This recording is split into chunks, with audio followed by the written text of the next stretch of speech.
గత ప్రభుత్వము ఏమాత్రం ఇటువైపు ఎవరిని రానియకుండా వాళ్ళు చేసిన తప్పిదాలు, కుంగిపోయిన మేడిగడ్డ బ్యారేజ్ను ఎవరు చూడకుండా కప్పిపుచ్చి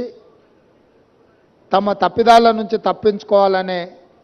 ప్రయత్నం చేయడము, అదేవిధంగా మా ప్రభుత్వం అధికారంలోకి వచ్చిన తర్వాత